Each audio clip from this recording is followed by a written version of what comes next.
Bom, minha gente, então vamos começar. Graças a Deus, a Jesus, a Francisco de Paula, que todos possam ser bem-vindos à nossa casa para mais um encontro nosso, não é? Então, hoje é a primeira sexta-feira do mês. Nós costumamos chamar essa primeira sexta-feira de sexta-feira de conforto, quando sempre vem um irmão de uma outra casa, né? Assim, nossa amiga, né? E fazer o estudo. Esse ano, nós não estamos estudando um único livro, nós estamos estudando, às vezes repetimos o livro, mas estamos estudando vários livros. E, então, hoje nós temos a grata satisfação de receber o nosso amigo Antônio de Pádua Barbosa.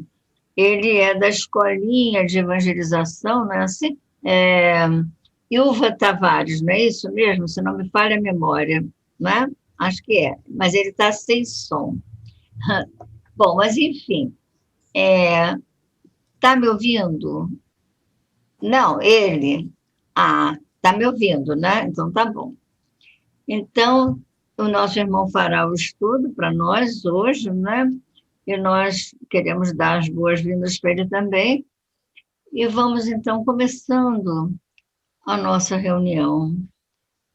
Sempre nós começamos a nossa reunião com a oração, com a mensagem da nossa querida irmã Sheila. Hoje nós escolhemos, não, nós temos 2 livros, mas então escolhemos a mensagem menor, mas nós vamos ver que não é o tamanho, não é o número de frases, o número de palavras, não é que importa, é o conteúdo. Então vamos ouvir a mensagem de hoje. Hoje é dia 5 e a mensagem da Sheila é: acima de todo mal, toda dor vem e passa. A doença chega e se vai. Cada problema tem a solução adequada ao nosso progresso. Acima de todo mal, permanecem sempre o espírito imortal e o amor de Deus. É isso, meus irmãos, vamos refletir. Pequenininha, não é? Mas enorme para a nossa reflexão. Então, meus irmãos, vamos nos concentrar, vamos nos acalmar e vamos orar. Nós sempre começamos, né, a nossa reunião com uma oração. E vamos orar. E depois, então, a Lígia, nós pulamos um pouco, mas nós não temos, assim, um roteiro escrito. Parece que nós somos intuídas na hora e vamos fazendo aquilo que se faz necessário. E hoje, nós vamos ler depois, então, tá, Lígia? Tá? Vamos orar primeiro, que foi o que nos veio. Então, orar. A oração, nós sempre falamos isso, oração é sentimento, saindo pela nossa boca, ores, né, que vem do latim, e oração. Mas hoje nos deu vontade agora, né, de fazer uma oração que é conhecida por todos nós. É um poema, oração, que é uma trilha. E se nós conseguirmos trilhar, seguir esse caminho, que coisa boa, nós estamos bem, não é? É a oração de Francisco de Assis. Senhor, fazei-me instrumento de vossa paz, onde houver ódio, que eu leve o amor. Onde houver ofensa, que eu leve o perdão. Onde houver discórdia, que eu leve a união. Onde houver dúvida, que eu leve a fé. Onde houver erro, que eu leve a verdade. Onde houver desespero, que eu leve a esperança.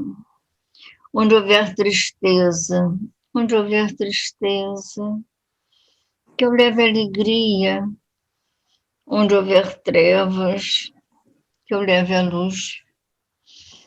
Ó Mestre, fazei com que eu procure mais consolar que ser consolado, compreender que ser compreendido, amar que ser amado, pois é dando que se recebe, é perdoando que se é perdoado, e é morrendo que se vive para a vida eterna. Graças a Deus e Jesus, a Francisco de Paula. Então, Lígia, lê a mensagem, logo em seguida o Adilson fala sobre o Evangelho, tá bom, Adilson?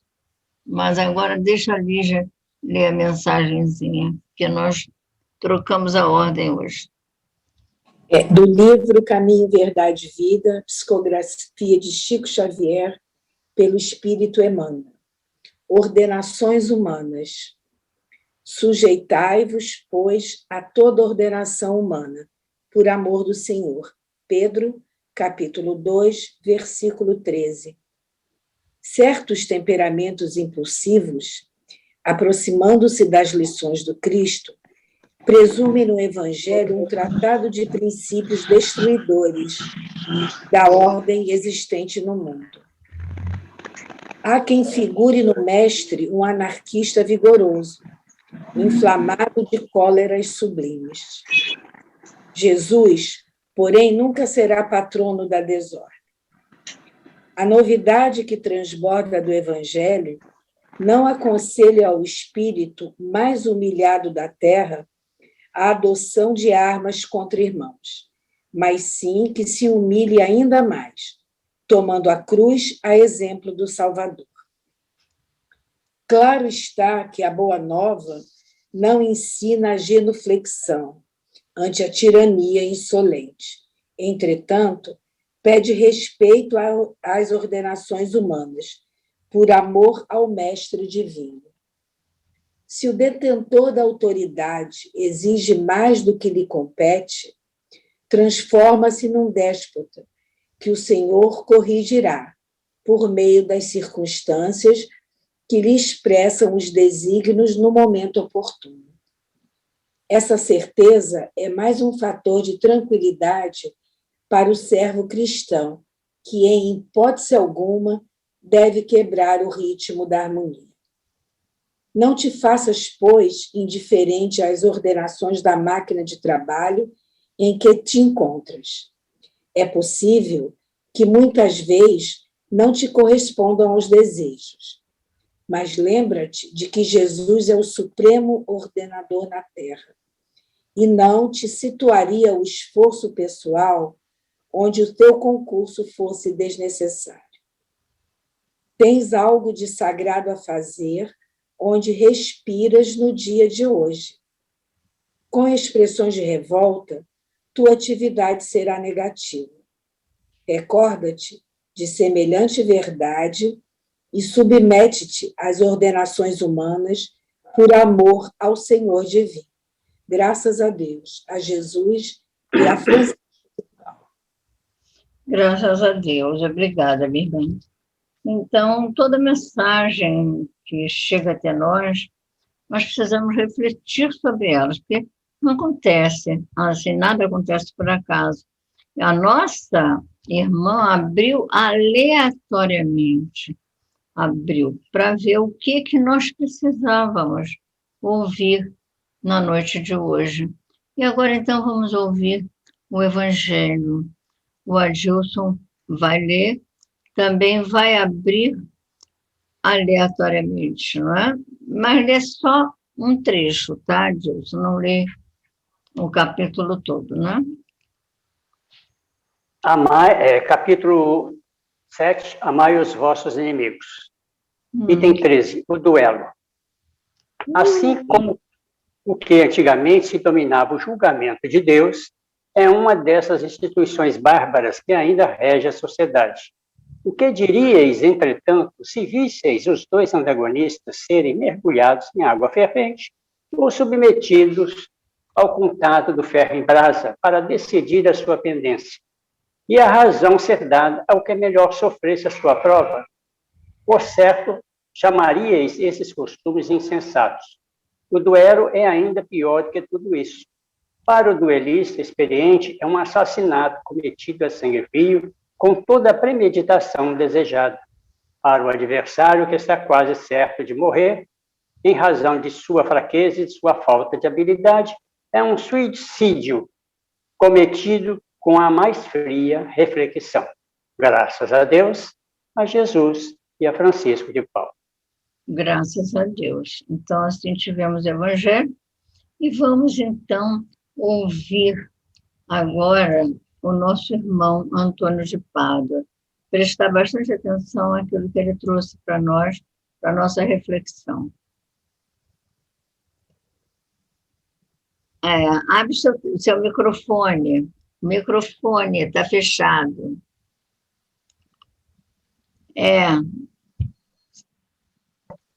Seu microfone está fechado. É a câmera que está fechada e o microfone, os dois, está acendido. Obrigada, dona. Nós não vamos poder ouvi-lo.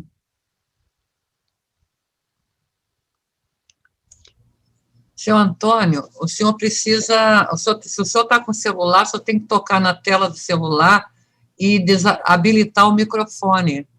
Isso. Falou. É que ele desabilitou sozinho, não fui eu que desabilitei, não.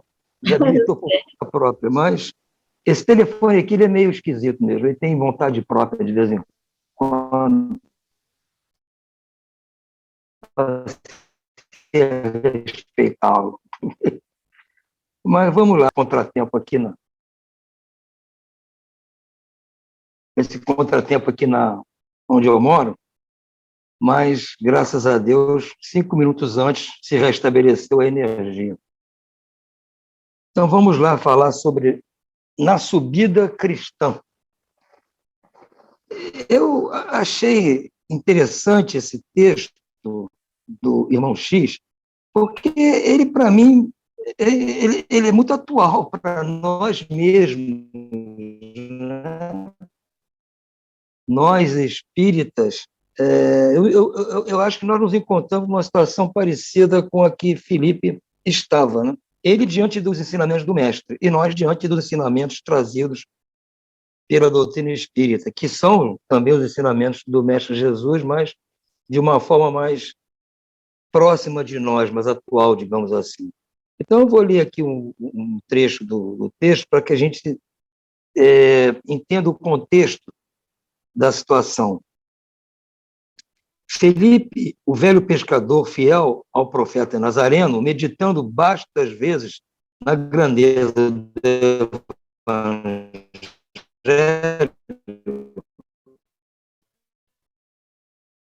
punha-se a monologar para dentro da própria alma. A Boa Nova, dizia consigo mesmo, era indiscutivelmente um monte das vulgaridades da existência comum. O mestre era, sem dúvida, o embaixador do céu. Entretanto, os princípios de que era portador mostravam-se transcendentes em demasia. Como enfrentar as dificuldades e resolvê-las? Ele, que acompanhava o Senhor passo a passo, atravessava obstáculos imensos, de modo a segui-lo com fidelidade e pureza. Momentos surgiam em que, de súbito, via que formulava a si próprio. É quase impraticável a ascensão evangélica. Os ideais, as esperanças e objetivos do Salvador permaneciam excessivamente longínquos ao seu olhar. Se os óbices da jornada espiritual lhe estorvavam sadios propósitos do coração, que não ocorreria aos homens inscientes da verdade e mais frágeis que ele mesmo. E, como eu disse, eu vejo essa situação dele muito parecida com a nossa, né? Muitas vezes nós também ficamos nessa dúvida, porque nós entendemos os ensinamentos de Jesus, tudo o que ele nos trouxe, assim como Felipe entendia, e como ele diz aqui, era indiscutivelmente um monte divino, como se algo realmente estivesse muito no alto, fora do nosso alcance. E por mais que ele entendesse essa proposta, ele tinha muitas dificuldades no seu dia a dia de colocar tudo exatamente em prática. Porque então ele ficava numa situação delicada, porque via que a proposta era correta, que realmente Jesus era o embaixador do céu, e o que ele trazia estava correto, mas ele, Felipe, por mais que tentasse, não conseguia. Então ele imaginava, se ele que estava o tempo todo com Jesus, era um discípulo, um apóstolo, tinha essas dificuldades, que diria então das outras pessoas que não tinham essa prerrogativa que ele tinha, né? Então, essa situação dele, realmente, ela é muito real para nós também. Então, Jesus contrapõe a ele dizendo o seguinte: Filipe, não te deixes subjugar por semelhantes pensamentos.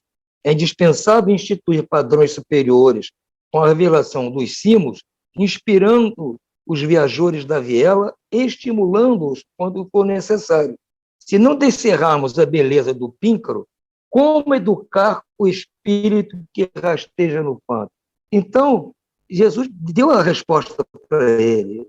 Se a proposta era exatamente trazer a verdade o mais pura que fosse, ela tinha que realmente vir com toda a sua pureza, todas as suas exigências verdadeiras e se apresentar diante de todos desta forma, porque não poderia se apresentar de uma forma diferente, porque os que estão rastejando, como diz aqui, no pântano, eles só vão se sentir tocados se realmente a luz do alto os atingir. Se não for atingido pela luz, então o que os faria deixar de rastejar no pântano? Se não fosse uma luz muito forte, muito importante, né? Então ele diz isso para Felipe. A luz é forte para poder inspirar os viajores da viela e estimulando-os. Porque se você só vai tentar alcançar um outro limite se for estimulado por algo que você julga que vale a pena. Então, se essa proposta não for exatamente boa, não oferecer algo que justifique a você uma mudança, por que você vai mudar? Então, mesmo que Jesus, aparentemente, viesse propor coisas que, para nós, naquela época, e hoje em dia ainda é assim, achássemos que são coisas praticamente impossíveis de serem cumpridas. Eu peguei apenas alguns exemplos aqui do Evangelho segundo o Espiritismo, alguns tópicos para mostrar que eu mesmo já tinha observado isso, em algumas situações já no próprio programa eu comento isso. São propostas de Jesus que aparentemente são impossíveis de ser alcançadas por nós.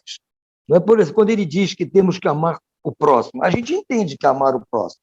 Tudo bem, o próximo está aqui, é gente boa, não nos fez nada, apenas talvez seja um desconhecido, tudo bem amar o próximo. Mas quando ele fala que tem que amar o inimigo, a coisa já fica mais complicada, porque, puxa vida, o inimigo fez alguma coisa. O próximo, às vezes, não fez nada, é um indiferente. Mas o inimigo é mais complicado. Então, para nós, torna-se uma proposta difícil.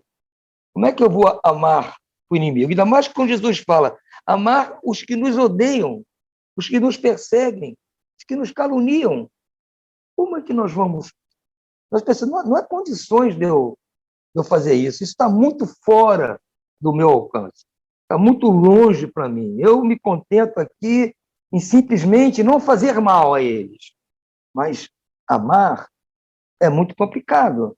Então, realmente, a proposta do Cristo era uma proposta que, até hoje, ainda suscita realmente controvérsias para nós. Quando ele pede para nós que nós sejamos perfeitos, como perfeitos é o Pai Celestial. Como é que hoje aqui, eu, Antônio, um simples mortal, vou querer ser perfeito como perfeito é o Pai Celestial? Bom, mas essa é a proposta. Eu não posso querer ser perfeito como alguém igual a mim, que não é perfeito. Alguém que é igual a mim não pode. Ele tem que ter. Já que eu vou querer ser perfeito como alguém, que seja o máximo. O raciocínio nosso diz isso, tudo bem. Aí Jesus está certo. Se eu tenho que me espelhar em alguma coisa, em alguém para melhorar, tem que me espelhar no melhor. O melhor é o Pai Celestial. A proposta do Cristo tem lógica, mas é difícil para nós aceitarmos aqui, reconhecendo a nossa situação, reconhecendo a nossa ignorância, e aí é o fato que acontece com o Felipe, ele já tinha esclarecimento. E conforme nós vamos tendo mais esclarecimentos, nós vamos nos conhecendo melhor. E nos conhecendo melhor, nós sabemos, como dizia o doutor Jorge André, a boa bispa que nós somos. Então, a gente se reconhece, e, puxa vida, eu estou muito longe disso ainda. Jesus propõe que nós, ao darmos um banquete, convidássemos os rotos e os estropiados, aqueles que não têm a menor condição de nos retribuir o convite. A gente pensa, como eu vou convidar os rotos e estropiados para um banquete? Então, fora de questão isso para mim, não há como. Eu posso também mandar entregar uma quentinha lá para eles, uma boa, mas daí aí, ó, convidá-los. Por isso é que a gente estranha essas propostas do Cristo, né? Não matarás, mas se te puseres em cólera, serás condenado no juízo.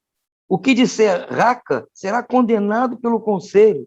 Se disseres és louco, irás para o fogo do inferno. Olha, gente, não matei ninguém só porque eu disse para uma pessoa no trânsito, ô maluco, é louco, já vou ser condenado ao fogo do inferno. Ou seja, essas propostas parecem para nós totalmente impossíveis, porque quando é que eu vou deixar de falar para alguém que me dá uma fechada no trânsito que ele é louco? Eu já vou até achar que é pouco isso. Chamar de louco já está barato. Mas ele diz, não pode nem chamar de louco. Quer dizer, me deixou numa situação difícil.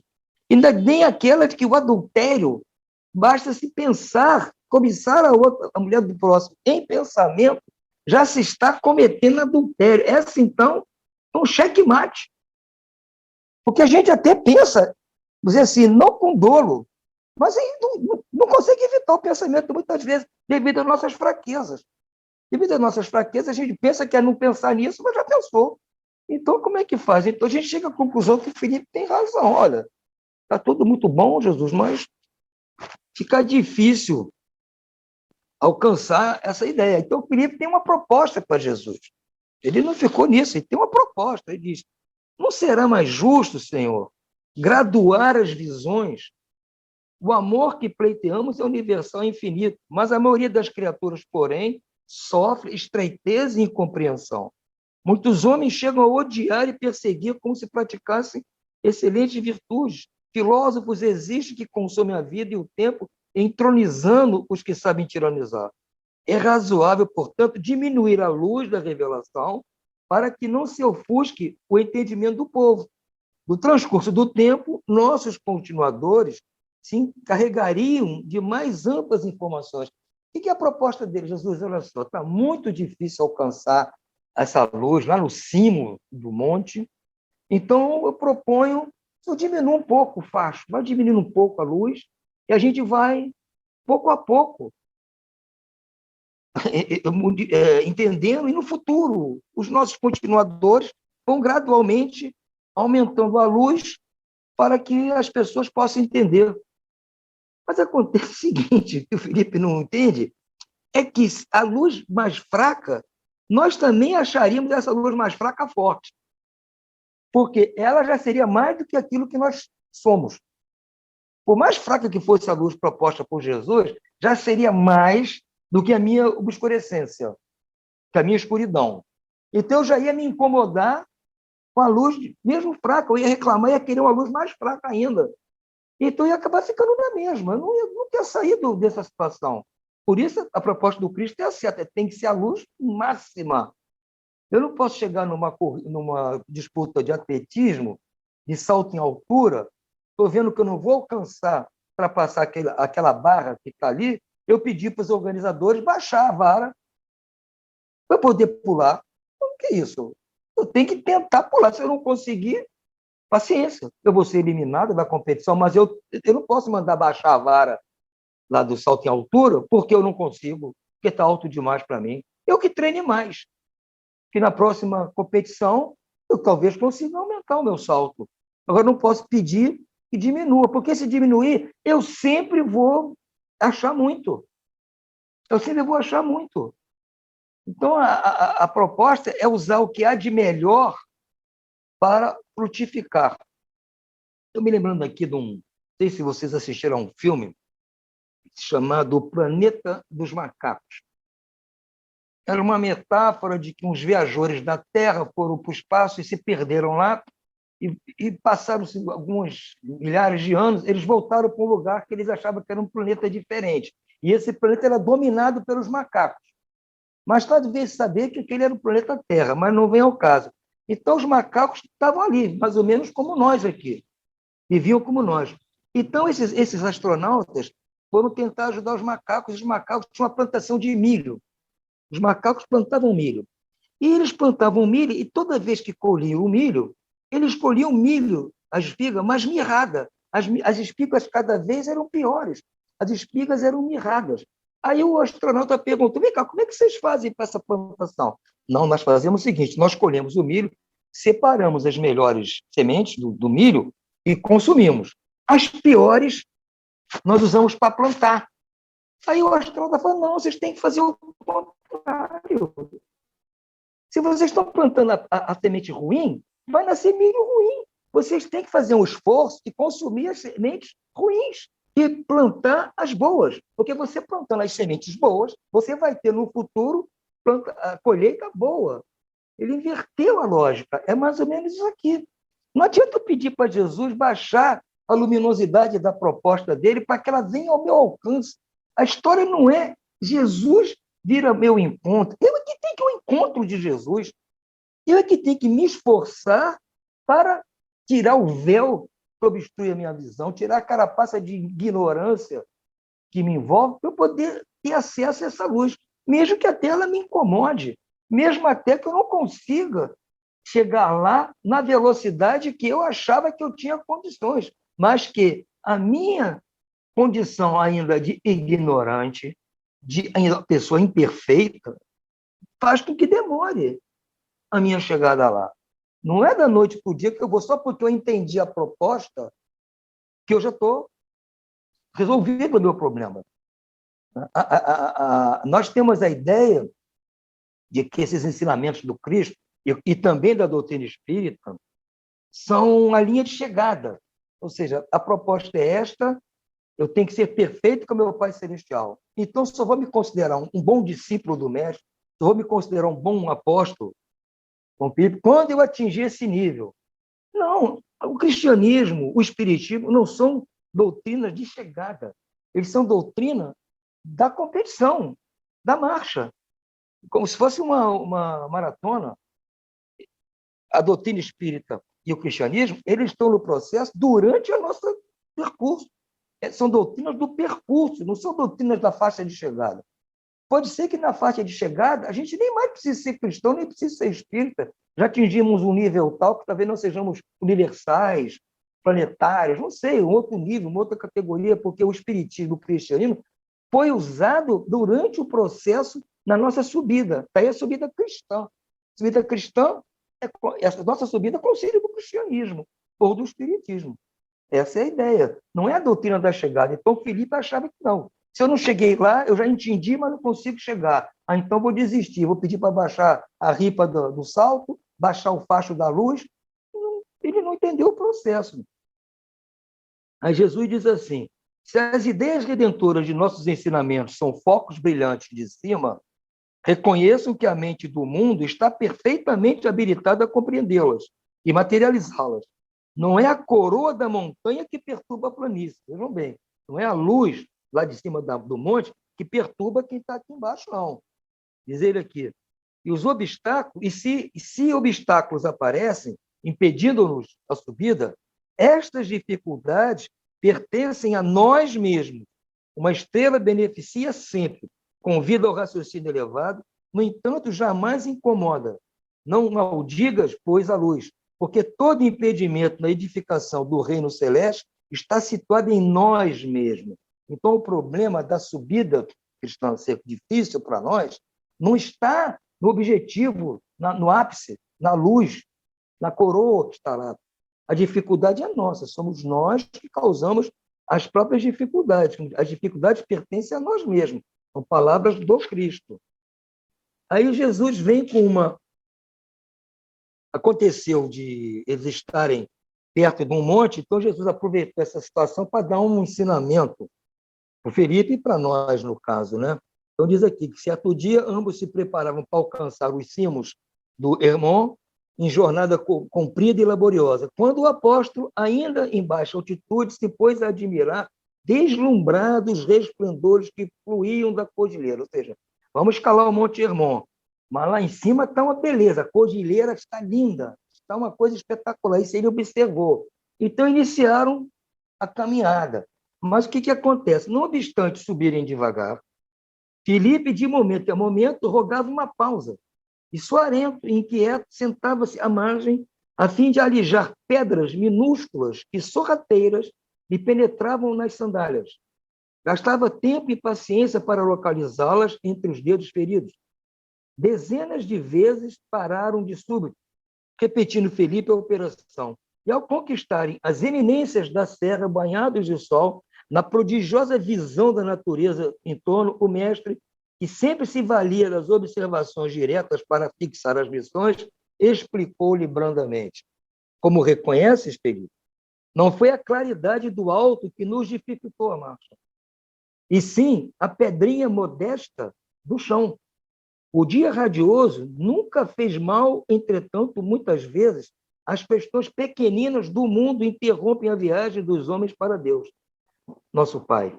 Quase sempre, a fim de prosseguirmos na direção do dever elevado e soberano, nossa alma requisita a cooperação dos outros, tanto quanto os pés necessitam da sandália protetora nestes caminhos escabrosos.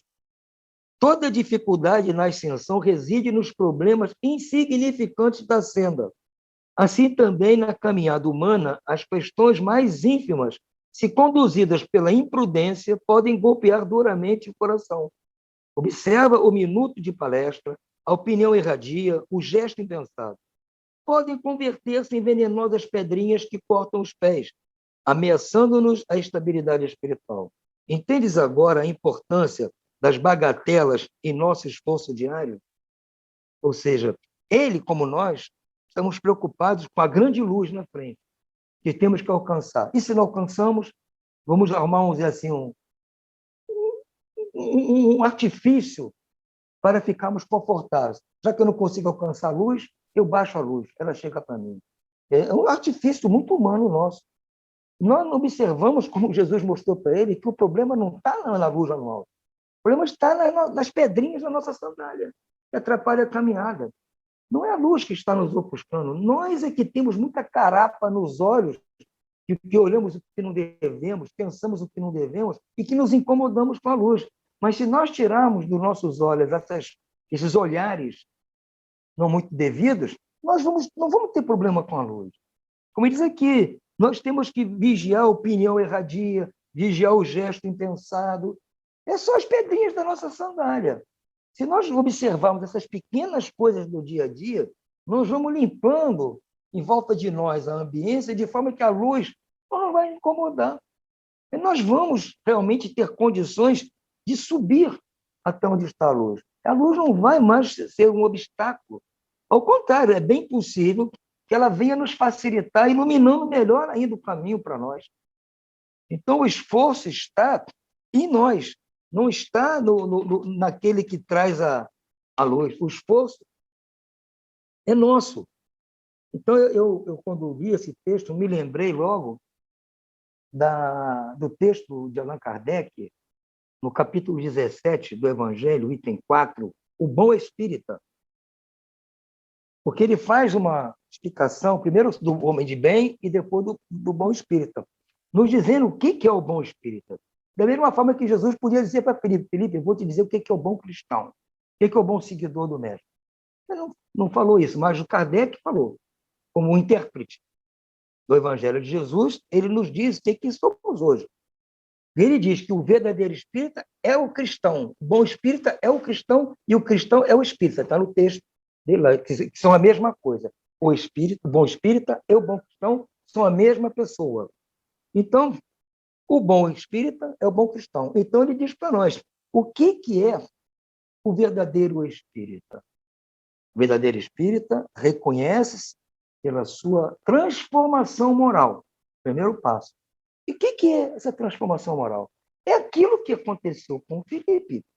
Por quê? E com todos nós também, eu estou incluindo a mim, e todos vocês, e todos os espíritos que eu conheço, pelo menos os que eu conheço. Não sei se tem algum espírito que eu não conheço que seja diferente, mas os que eu conheço são assim. São pessoas que já se transformaram moralmente. O Felipe era transformado, porque ele sabia o que era o certo, o que era o errado. Ele entendia as propostas de Jesus. Ele tinha dificuldade de pôr em prática, mas ele entendia. Então, ele já tinha passado por uma transformação moral. O que é essa transformação moral? Nós tínhamos uma moral antes, diferente, uma moral que permitia que nós fizéssemos uma série de coisas que, para nós, não eram imorais, não eram amorais, eram coisas que estavam dentro do nosso contexto. Ora, à medida que fomos estudando o Espiritismo, conhecendo melhor a doutrina de Jesus, nós fomos vendo que muitas dessas coisas não eram tão morais assim.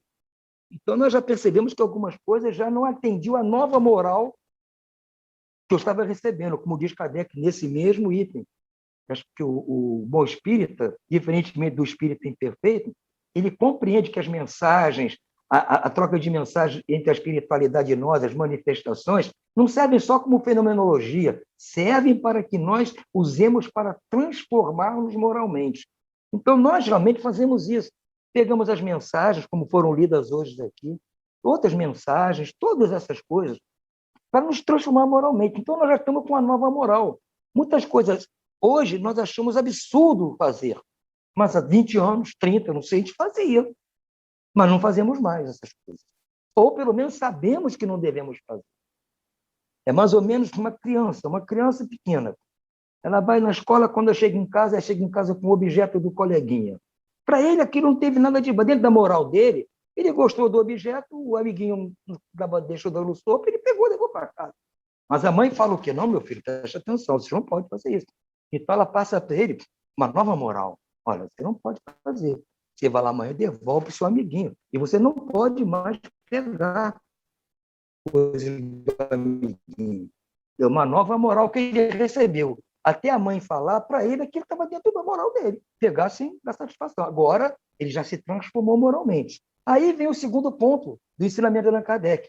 Reconhece o espírito verdadeiro pela sua transformação moral e pelos esforços que faz para domar suas más inclinações. Essa é a parte que nos atrapalha hoje e que atrapalhava Felipe. Mas e esse garotinho, como é que faz? Ele realmente está convicto que não pode pegar as coisas do amiguinho. Mas o amiguinho, dessa vez, levou um chocolate, uma barrinha de chocolate. Aí ele ficou naquela dúvida. A moral diz para mim, que eu aprendi com a minha mãe, que eu não posso pegar as coisas. Mas e a tentação? Eu sou tentado, eu tenho uma fraqueza, eu não resisto. Eu vou lá pegar o chocolate. Aí ele pega o chocolate da amiguinha, mesmo sabendo que aquilo contraria a moral nova que ele tem. Ele tem uma moral nova, mas ele contrariou porque ele não resistiu a uma inclinação que é adorar chocolate em excesso. Ele precisou voltar em casa e a mãe dá uma outra reprimenda mais forte. Ó, não é assim, não.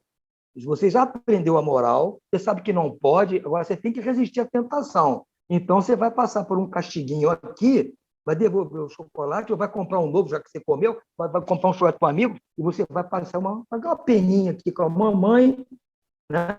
Vai para o canto lá um pouco, porque é mais ou menos o que acontece conosco. Nós já estamos transformados moralmente, já entendemos o processo, mas temos que resistir às nossas más inclinações. A segunda parte do espírito verdadeiro. E essa parte nós ainda estamos lidando com ela, nós estamos no percurso. Quando nós resistirmos, ótimo. Se não resistirmos, aí a reprimenda já é um pouco maior, não vai ser só um texto do Allan Kardec que vai nos explicar, não. Nós talvez temos que voltar numa outra vida para aprender que temos que reforçar aquele ponto que nós já sabemos que não pode ser mais feito, mas que ainda fazemos, porque nós estamos num processo. Nenhum de nós chegou no ápice do monte ainda, nós estamos na subida cristã. Temos que ter consciência disso, nos esforçar muito para não cobiçar o chocolatezinho do amiguinho. Mas, se eventualmente acontecer da gente não só cobiçarmos, pegar o chocolate, podemos ficar arrependidos depois, mas sabemos que vai vir alguma consequência dessa situação. Mas nós, talvez, já temos nos transformado moralmente, sermos espíritas verdadeiros. Nós temos um tempo dado por este mesmo processo para ressarcir essa situação antes que tenhamos que ir lá para o canto de castigo que a mamãe vai botar. Poxa, mãe, veja bem, eu reconheço que errei.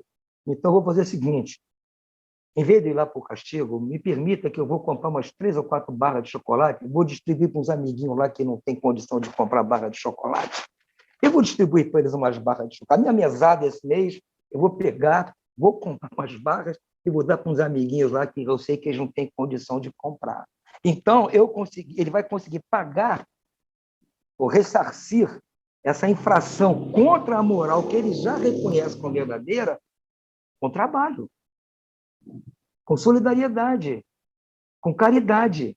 Eu estou usando essa metáfora do chocolate para ficar mais saborosa aqui a nossa conversa, mas isso pode ser substituído por qualquer outro tipo de situação. Em vez de ser uma criança, pode ser um adulto, né? Como nós, que já sabemos da nova moral, que já estamos transformados, já somos espíritas verdadeiros, mas ainda cometemos as nossas falhas e não vamos aqui enumerar, porque não daria nem tempo aqui suficiente para contar todas as tristezas nossas, né? Nós temos espelho, nós temos uma consciência que nos mostra, e graças a Deus que acontece isso, que nós temos tempo de resolver isso aqui enquanto estamos a caminho. Como Cristo disse, olha, antes de fazer a tua oferta no templo, volta lá e acerta as dívidas que você tem com os outros, perdoa um, perdoa outro, conserta aqui, conserta ali. Enquanto estás a caminho. Nós ainda estamos a caminho. Não vamos esperar a próxima Olimpíada, não, gente. Vamos tentar resolver a história dessa maratona ainda dentro desta Olimpíada aqui que nós estamos vivendo, né? A Olimpíada da subida cristã. Nós estamos aqui nesse processo. Então, precisamos entender aquilo que o Felipe só entendeu depois da história que Jesus fez das pedrinhas na sandália. Ele entendeu, acredito. Né? Felipe se transformou depois num apóstolo muito importante. Então, nós não temos condição nenhuma de nos comparar com Felipe, mas temos que usar esse exemplo trazido por Jesus, o texto trazido por Allan Kardec, falando de nós especificamente, os espíritas verdadeiros. O espírita verdadeiro não é aquele que diz assim, eu ainda não sou espírita. Mas por que você não é espírita? Porque eu não consigo pôr em prática tudo que eu aprendo no espiritismo. Eu consigo ouvir isso. Eu também era assim, antigamente também falava isso. Mudei, aprendi que não é bem assim a coisa. Não, você é espírita, é claro. Você acha que vai esperar virar santo para ser espírita? Não. O espiritismo não é para santo. O santo já passou por isso. O espiritismo é para nós, que somos pecadores ainda, estamos aqui aprendendo. Podemos, no futuro, nos transformar em santos. Mas aí, não precisamos mais do espiritismo, já somos santos. Nós vamos, talvez, tentar passar a ideia do espiritismo para outros que estão na situação inferior a nós. Vamos tentar passar para eles o que nós aprendemos. Vamos ser, talvez, o espelho para eles, vamos ser orientadores deles. Tudo bem, eu sonho para um dia no futuro, sei lá, quando 1000 anos daqui para frente, vai chegar essa minha vez, de eu ajudar os outros, de eu ser um exemplo para alguém. Mas eu não vou esperar essa época que eu já esteja nesse nível para dizer, não, agora eu sou espírita, eu já cheguei na linha, naquela faixa de chegada da corrida. Não, eu me orgulho de ser espírita agora, porque eu reconheço que eu já me transformei moralmente. Não totalmente, porque tem muitas coisas da moral que ainda estão longe do meu conhecimento, mas até onde meu conhecimento vai, eu já sei o que está certo e o que está errado. Pode ser que no futuro eu aprenda coisas novas, mas até hoje eu não tenho ideia. Infelizmente, ainda peco, ainda desvio, sai uma coisa aqui, sai outra ali, porque vocês vão concordar comigo, vamos falar de novo do trânsito. Vocês acham que eu estou com o meu carro parado no sinal, vem alguém embriagado, drogado, sei lá o quê, não freia, bate na traseira do meu carro e destrói. Eu vou sair do carro com aquela serenidade de Francisco de Paula? Não vou. Eu vou sair todo nervoso, atacado.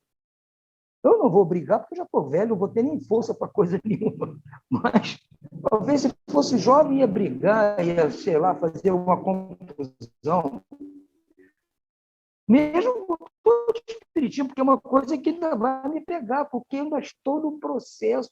Eu ainda estou no processo. Aquele livro, Quando Voltar a Primavera, umas palavras de Jesus, sobre esse assunto, Jesus falou o seguinte, eu vou terminar com essa palavra de Jesus aqui. Bem sei que isso não é fácil, ou seja, atender esses preceitos dele. O atavismo que procede da fera, que tem sobrevivido a milênios na jornada ascendente do animal para o homem, não será vencido de um só golpe no trânsito do homem para o anjo. É Jesus que está falando. Está lá na Amélia Rodrigues. Quando voltar a primavera, página 73. Todavia, se o aprendiz do Evangelho não se exercitar nas lições de fraternidade e renovação, jamais alcançará a plenitude do amor. Por isso, insisto, que somente amamos os que nos amam, em que seremos melhores do que fariseus e publicanos? Imprescindível amar e amar os inimigos, até que eles se sintam aturdidos pela nossa afeição. Eles têm que ficar atônitos com o nosso amor, não entender o que está acontecendo.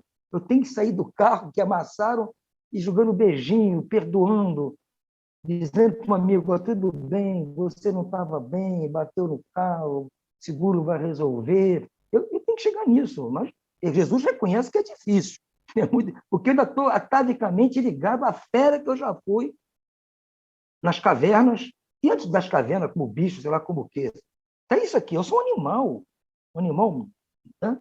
Espécie dos mamíferos, eu sou um animal ainda, gente. Então, isso não vai mudar daqui Jesus de um dia para o outro. Então, a esperança é essa, que nós vamos mudar.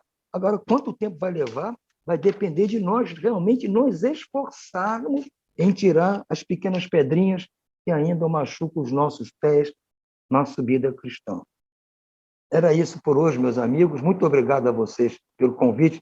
Outra vez, peço desculpas pelo atraso por conta da falta de luz, mas graças a Deus, a Jesus e Francisco de Paulo, a coisa se resolveu acontecendo. Muito obrigado. Graças a Deus. Graças a Deus, obrigado, meu irmão. Eu hoje não escutei muito bem. Aqui também não está lá muito grande coisa, não. Mas deu para ouvir, mais ou menos, mas não deu para ouvir tudo assim, mas deu para entender, não é? Então, obrigada, tá, pela sua presença aqui conosco. Espero que todos possam ter ouvido bem o que o senhor falou, não é? E vamos continuar, então, o nosso trabalho. Agora é o momento em que nós vamos pensar, vamos pedir a Deus pelos nossos irmãozinhos que precisam tanto de ajuda, não é? Então, eu vou pedir ao Proença que faça por nós essa irradiação e nós vamos acompanhar e vamos nos doar um pouco nesse momento, né? Pedindo a Jesus essa proteção para os nossos irmãozinhos que estão tão necessitados de um tratamento, não só o psicológico, o material, mas também outro tipo de tratamento, né? Então, vamos lá, Proença, por favor. Vamos acompanhá-lo. Graças a Deus, a Jesus e a Francisco de Paula. Senhor, depois de tanto recebermos, que elevemos os nossos pensamentos com muito amor, pedindo por todos aqueles que estão passando por momentos tão difíceis, nossos parentes, nossos amigos, conhecidos e aqueles que nem conhecemos, Senhor, mas que de nossas mentes e corações emane todo esse amor para chegar a eles, aqueles que perderam tudo nessas catástrofes, que não percam a fé nem a esperança, aqueles que estão passando por esse momento, que estão tão atordoados, esse momento tão difícil, pensando em tomar decisões que não devem. Eles sintam aquela mão amiga tocar no ombro e ouvir, calma, como você mesmo disse, Jesus, pede e receberás, procura e acharás, bata e a porta se abrirá. Que eles consigam ver a luz e batam e essa porta se abra. e eles consigam encontrar a solução bem mais calmos e chegar onde eles querem. Toca, Jesus, todos os nossos irmãos que estão passando por esse momento. Nossos irmãos que perambulam pelas ruas nessas noites, tranquiliza os envolvidos em vícios, que eles tenham força para sair disso, que chegue aos presídios a luz, que eles sejam tocados também com muito amor. Te pedimos, Jesus, governador desse planeta, nesse momento de tanta turbulência, Jesus, acalma, apacenta todos. Toque aos nossos dirigentes da terra, para que eles abandonem por hora os seus projetos pessoais. E lembre do povo, se unam entre eles e se juntem ao povo, para que possamos achar uma solução. Intua os cientistas, Jesus, para que descubram todas as vacinas e fiquem todas à disposição, logo, logo, confiáveis, e que possamos imunizar a população e retomarmos as nossas atividades. Ismael, governador do Brasil, Brasil, coração do mundo, pátria do Evangelho, toca aos dirigentes do Brasil também, para que se acalmem, se unam, esqueçam os seus projetos e que, junto com o povo, cheguemos a uma solução, os cientistas sejam tocados, Ismael. Proteja os nossos institutos, Butantan, Fiocruz, que acelerem a produção e que logo, logo estejam todos imunizados e que possamos continuar a nossa caminhada. Doutor Bezerra de Menezes, doutor Chapeau Prévost, doutor Miguel Couto, doutor Oswaldo Cruz, doutor Dias da Cruz, doutor Ciriaco, doutor H, irmã Sheila, irmã Dulce, Madre Teresa de Calcutá, espíritos de muita luz e muito amor. Toque todos os nossos irmãos enfermos na Terra, que se encontram em seus lares, clínicas, casas de saúde, hospitais, onde tiver um irmãozinho enfermo, que ele seja tocado. E muito especial, emanando nesse momento muito amor. Pedimos pelos nossos irmãos que estão passando por tratamento de quimioterapia, radioterapia e hemodiálise, que tenham força para suportar esse momento, superem essa fase e sejam curados. Toca a todos, toca, te pedimos, irmã Sheila, irmã Dulce, Madre Teresa de Calcutá, pelos nossos irmãozinhos moradores de rua que nesse momento tão necessitados. Proteja-os das doenças, da violência. Jesus, nas noites frias, envolva-os, aqueça-os, sacia a fome e a sede de todos. Te pedimos pelos nossos irmãos, trabalhadores da casa, nossos irmãos médios, que se encontram enfermos. Fortaleça-os também, que eles se recuperem rápido. Pedimos que nossas águas caiam as tuas gotas, Pai, como vacina para nos imunizar, nos proteger. Te pedimos finalmente pela nossa casa, a casa de Francisco de Paula, a casa do amor. Intua seus médicos, dirigentes, todos os trabalhadores, para que ela cada vez mais fortalecida esteja sempre com as portas abertas para nos receber nos nossos momentos de aflição. Obrigado, Pai. Obrigado pelo muito que o Senhor nos ama. Graças a Deus, a Jesus e a Francisco de Paula. Que assim seja, Senhor. Graças a Deus. Obrigada, irmã.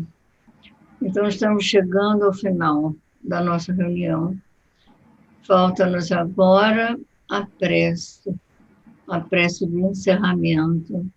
Nós falamos com quem para fazer a prece de encerramento, que nós ficamos agora muito longe tínhamos predeterminado, era o Cosmo, não era o que nós tínhamos que falar?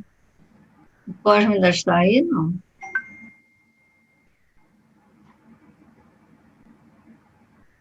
O Cosmo ainda está aí? Não? Então, vamos... Quem olhar agora primeiro...